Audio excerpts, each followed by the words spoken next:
magnética, instintiva, arrebatadora, electrizante. Su baile era tan vertiginoso que parecía no tener sombra. No dudó en dejar la bata de cola y vestir con pantalones para mostrar como ninguna otra bailaora la majestuosidad del taconeo femenino. Se convirtió en una estrella internacional. Incluso un cráter de Venus lleva su nombre. Fueron admiradores suyos Toscanini, Charlie Chaplin, Lagarbo, Marlon Brando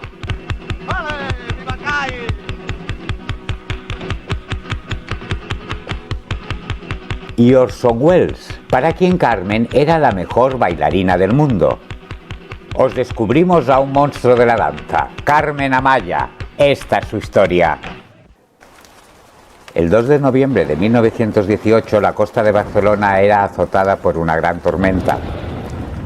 Las olas estaban invadiendo algunas de las barracas del Somorrostro, donde malvivían los más pobres de la ciudad.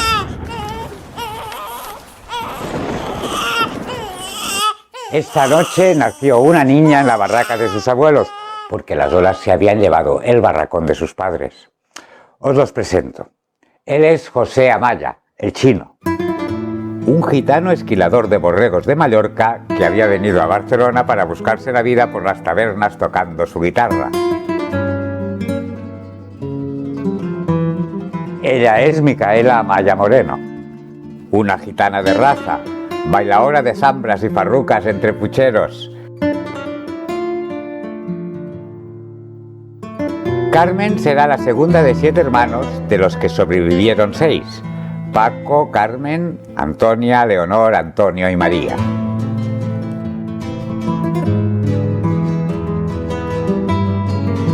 Carmen mamó el flamenco desde la cuna.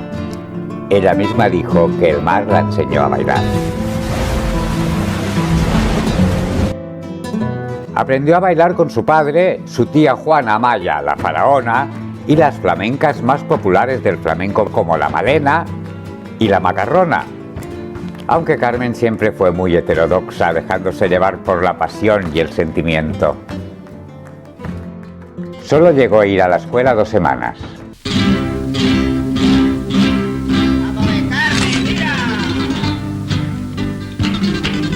La chiquilla prefería acompañar a su padre y a su tía bailando zambras y pasando el platillo por unas perras.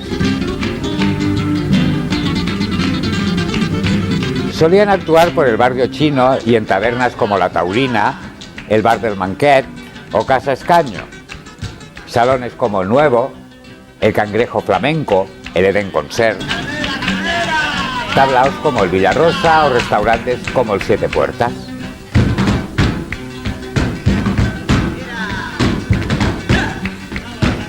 Pisó por primera vez un teatro en el Paralelo.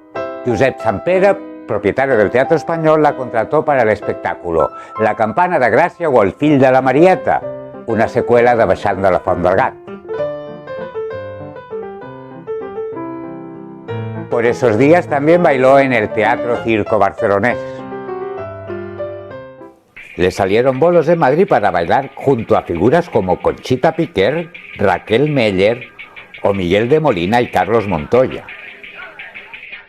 Carmen, apodada ya como la Capitana, salió por primera vez al extranjero en 1929 para actuar con su tía la Faraona y su prima la María. Fue en el Palace de París donde se presentaron como el trío Amaya, junto a Raquel Meller en el espectáculo París-Madrid. La tía y la diva tenían tanta personalidad que acabaron a bofetadas.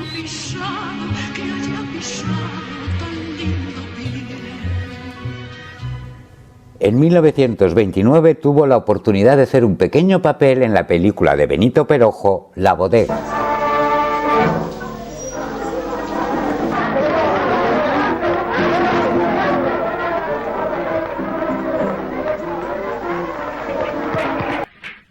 Durante la Exposición Internacional de Barcelona bailaba en el Templo del Flamenco barcelonés, el Tablao Villarrosa, de la familia flamenca de los Burrull. Los Burrull se presentaban en el pueblo español durante la Semana Andaluza.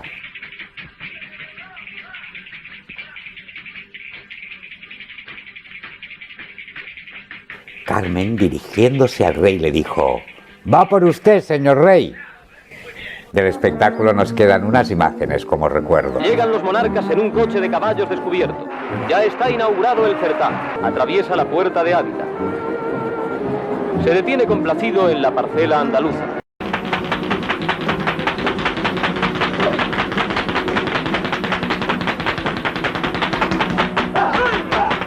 El periodista y cronista de la ciudad, Sebastián Gach, la vio bailar en la taurina. Fue a través de un artículo suyo en la revista Mirador que dio a conocer a Carmen a la intelectualidad. Durante los años de la República bailó en muchas salas barcelonesas como el Teatro Circo Barcelonés, en el Olimpia, en el Teatro Nuevo.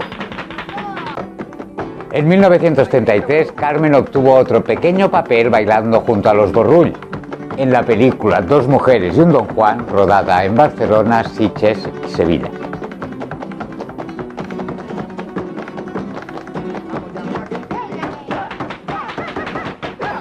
Ella es la de la izquierda del escenario y la de al lado es su tía, la faraona.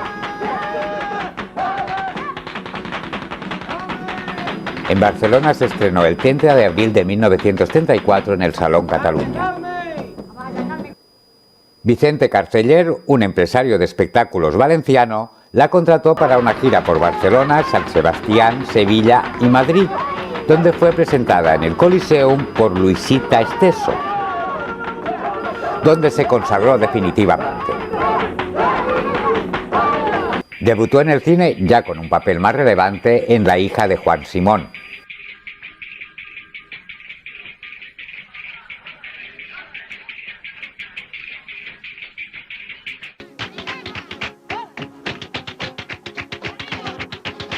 Grabó María de la O en los estudios Orfea de Barcelona junto a Pastora Imperio.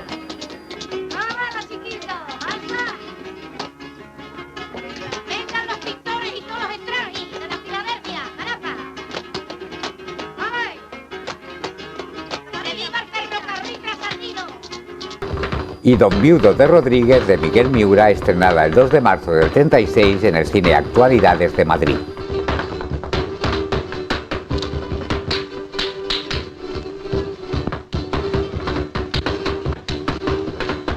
El estallido de la guerra pilló a Carmen actuando en el Teatro Zorrilla de Valladolid. Después de algunas semanas alojados en el Bar Hostal, pudieron partir en su coche hacia Lisboa para una actuación que al final se canceló.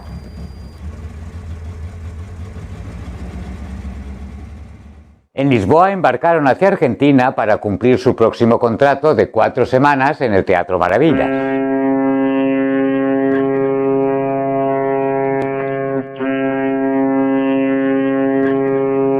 Tras 15 días de travesía, llegó a Buenos Aires con la compañía de Ramón Montoya y Sabicas, el maestro de la guitarra moderna e impulsor de la internacionalización del flamenco. Carmen y su familia establecieron su residencia en Ciudad de México, desplazándose desde aquí por toda América. En Nueva York bailó en el Carnegie Hall y Radio City. Llegó a actuar en 3 ocasiones para el show de Ed Sullivan.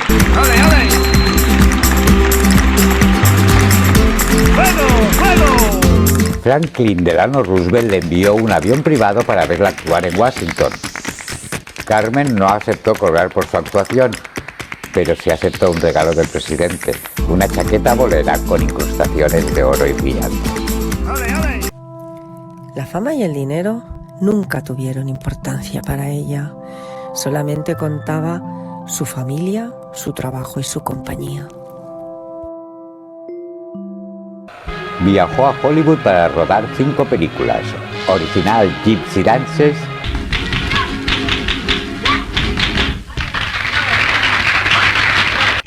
Panama Hattie o Knickerbocker Holiday.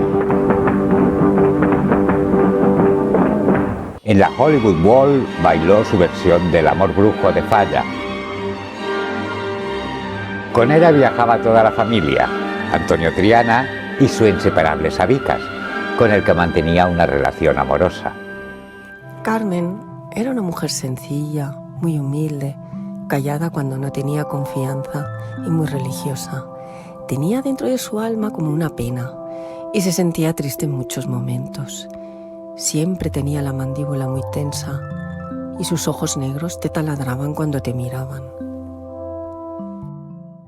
Después de 11 años de giras, Carmen ya era una estrella de nivel internacional, de aquellas que salían en las revistas.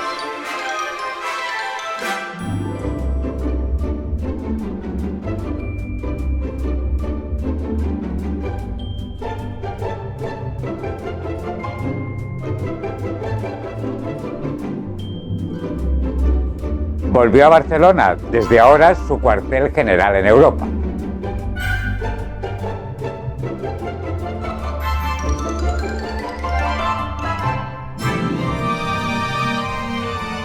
En el Princess Theatre de Londres tuvo un éxito sin precedentes. El éxito se repitió 2 años más tarde en Argentina y en 1951 con su Embrujo español en el Teatro Tívoli de Barcelona. Le encantaba el café negro y jugar antes de salir al escenario. Tampoco podían faltarle sus cigarrillos, Camel sin filtro. El mítico bailarín Vicente Escudero llegó a decir que solo había 3 bailadoras dignas de tener en cuenta en España: su pareja, Carmita García, la argentina y Carmen Amaya. Le gustaba estar en casa y dormía mucho. Le gustaba dormir y comer bien. Le encantaban los bocadillos de bistec con tomate o una simple yesca de pan tomàquet. En 1951 se casó con Juan Antonio Agüero, un guitarrista que se había incorporado a su equipo durante una gira por Francia.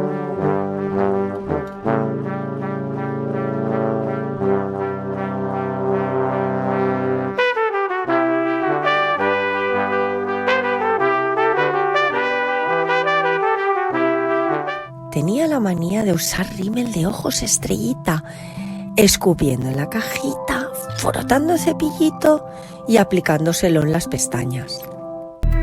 Las giras se sucedían unas a otras.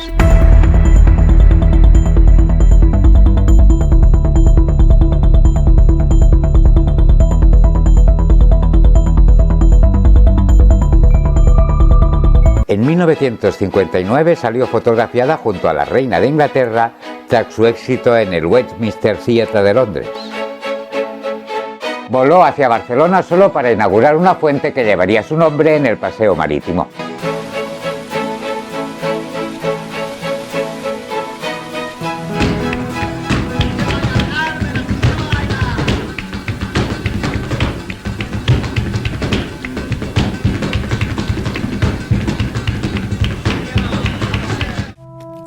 Más que catalana, ella se sentía gitana.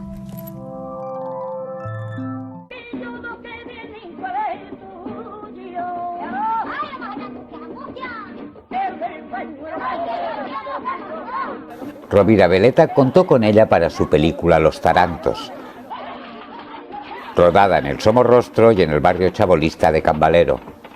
El rodaje fue duro. La película fue nominada al Oscar a la mejor película extranjera, que finalmente ganó Fellini con 8,5.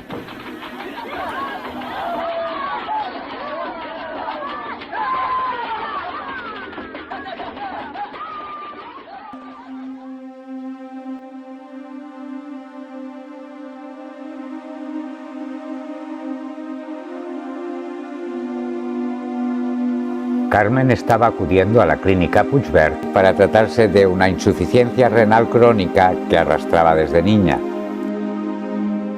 Se sentía débil y pasaba largas temporadas en su casa de Begur.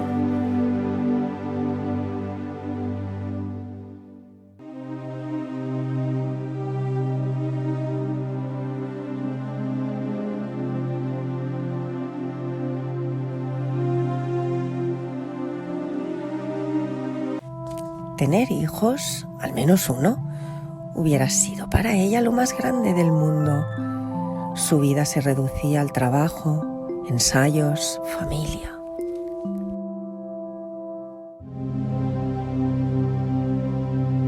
El 8 de agosto de 1963 se dio cuenta que estaba demasiado enferma para seguir bailando.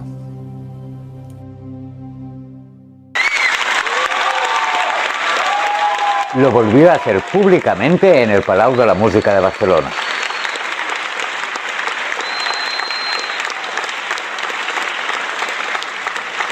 Su último baile fue en Begur, para recaudar fondos para iluminar el castillo en ruinas de la localidad.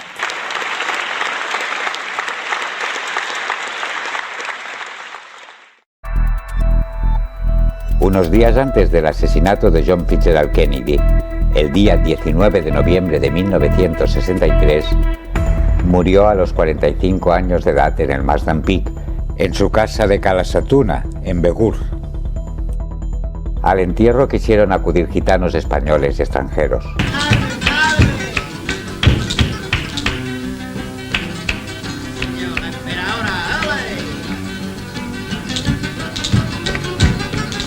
En 1970 sus restos fueron trasladados al panteón familiar de su marido en Ciriego, Santander.